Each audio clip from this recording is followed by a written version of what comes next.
Here we go. It is draft day in the National Football League live in Los Angeles. It's the Herd, wherever you may be and however you may be listening. iHeartRadio, Fox Sports Radio, FS1. This is always a fun day. We will have a quarterback drafted in the first round, probably top 10. We will have a second quarterback drafted, my guess, late first, early second round. Keep your eye on the Pittsburgh Steelers, Carolina Panthers, Seattle Seahawks. Joy Taylor is joining me. Joy, how are you? I am great. I'm holding out some sliver of hope that Malik Willis will fall to the Steelers somehow. I don't think that's a small percentage. Yeah. I'm thinking he's going to Carolina. Well, so let's talk about the blockbuster. I do not believe there is a player in this draft that could change the trajectory of the league. I do think there's a couple of players, like a quarterback Malik Willis, that could change the trajectory of a team, probably right now a bad team. Here's the big story today, is that the Jets and the 49ers are talking about Deebo Samuel. So I'm going to take it from both angles.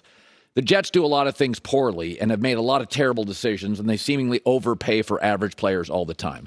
But Deebo Samuel to the Jets, let's take the Jets' perspective, is not a terrible idea. So let's look at the big picture. He's a really good player, and he's a star player for a franchise that doesn't have one. Buffalo is absolutely loaded. New England's got a great coach, the best ever, and Mac Jones in year 2. He'll be stabilized. And Miami, massive upgrade offensively. And you finished 4th last year. In fact, the Jets didn't finish just 4th last year. They finished 5 games back of 3rd place Miami, which was the largest gap in the league for any 4th place team. The top of your division's great, and New England and Miami are significantly better today. Yeah. What do the Jets do well? What are the Jets? You know what they are? Crossing their fingers that Zach Wilson, like they did with Sam Darnold, can pull them out of this mess. That's the franchise. I didn't like Robert Saleh as a hire. I said it at the time. Everybody in that division, he was never going to be better than Belichick as a head coach. Sean McDermott as a head coach. They're great defensive coaches. At the time, Brian Flores was a great defensive coach. So, we don't know about Miami's new coach. So let's just think about this. The Jets were blown out 8 times. They got 9 picks. They don't need 9 picks. What they need to do, this is what I would propose. I would give the 49ers my number 10 pick. They've got a 4 and a 10. Keep the 4. Go get an offensive lineman because they're moving off Mikael Becton. And get Deebo Samuel. Give the Niners the 10 and their 38th pick top of the second. So you're going to be, after the Tyreek Hill move by Miami and Kansas City, you're going to have to give up 3 picks. I'd give up the 10 pick. I'd give up the 38 pick and give up like a 3rd rounder next year. Because you're still rebuilding. You don't want to give up all your picks. To me, this makes a lot of sense. A 1st rounder this year, a 2nd rounder this year, and a 3rd pick next year. That's about what you're going to have to give up.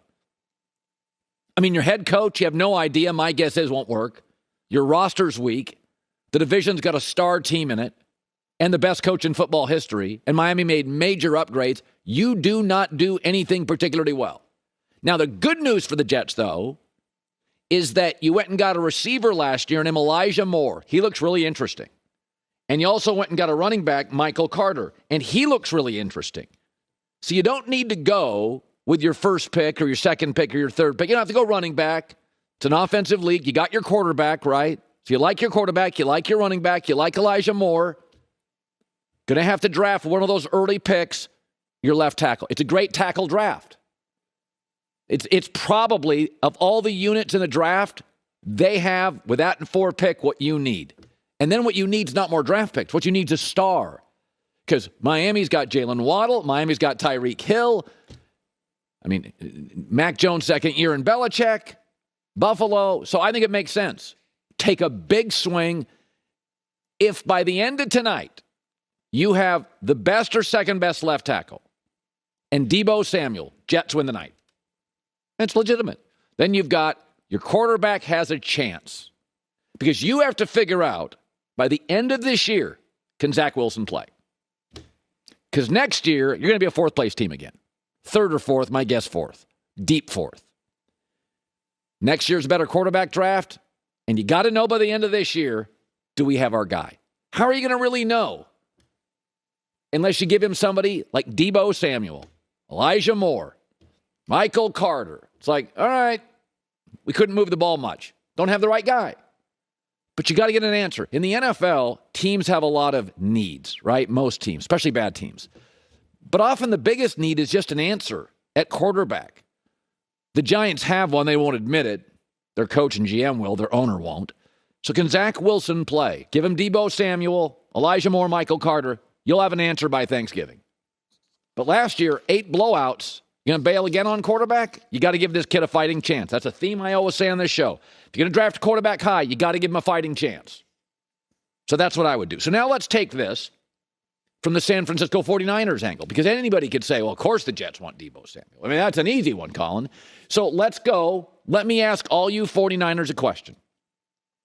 You give up Deebo Samuel to the Jets, and you get the 10th pick draft. And remember, the Niners don't have any picks in the top 60. They don't have any picks. So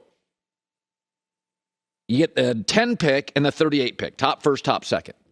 So let's pretend it happens tonight. Here we go. The San Francisco 49ers, in a trade with the New York Jets, have drafted Drake London, wide receiver, USC. You have Brandon Ayuk, you have George Kittle, you have a great coach, nice offensive line, your big needs. If you let go of Deebo Samuel, interior offensive lineman, cornerback, maybe another edge rusher, and wide receiver. He's got the biggest catching radius. My guy TJ Hushmanzada, who's pretty good with this stuff, been training with him, thinks he can be a star. Many think he's the first or second best receiver in the draft.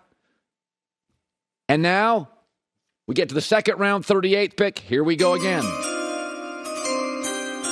And with that pick, from the New York Jets, the Niners pick Nick Bonita from Oklahoma. Total stud athlete. Many believe he's the best pick in the second round. An edge rusher opposite Bosa. He also plays spy at quarterback for Kyler Murray. So now you have Bosa and a rookie edge rusher who many believe is the most explosive defensive player after the first round. He's got him a late first, early second. Oklahoma's had a few good linebackers in their day. He's a great one.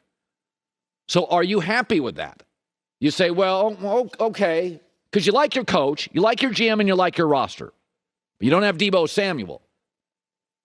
But now I don't have Deebo Samuel drama. Now I have way more cap flexibility.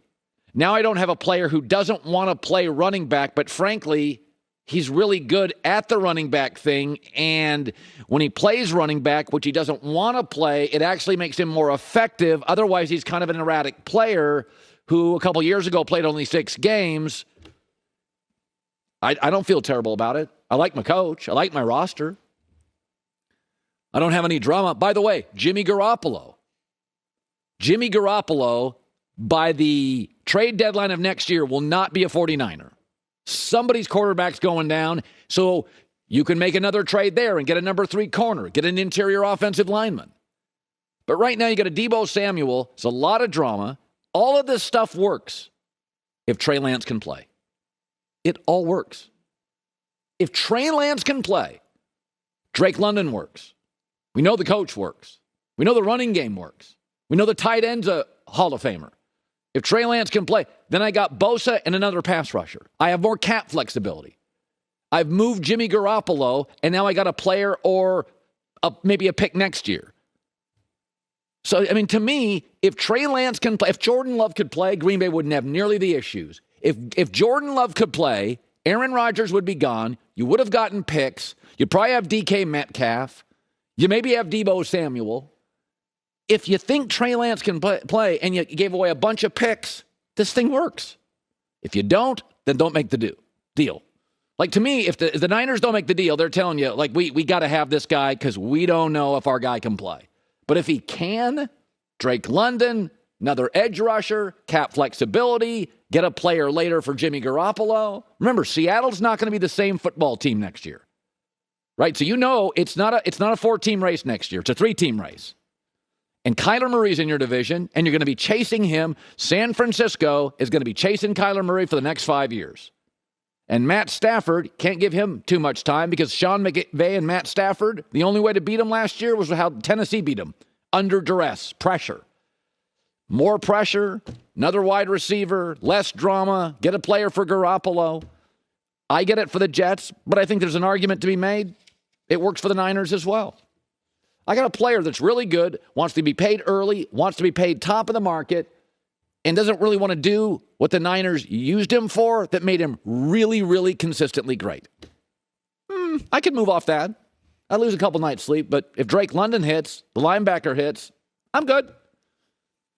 I'm good. Trey Lance can play. John Lynch keeps saying he can play. Make the move. All right. We got a lot of stuff going on today. A lot of stuff going on. Cowboys, apparently, not a shock. The Cowboys are the one team looking to move up in the draft. So we'll give you our thoughts on that coming up. We all have different ideas about success. Right? What's it mean for you? What's your timeline? Change jobs? Just get a job promotion, a little more money? Want to put more money away? Maybe retirement. That's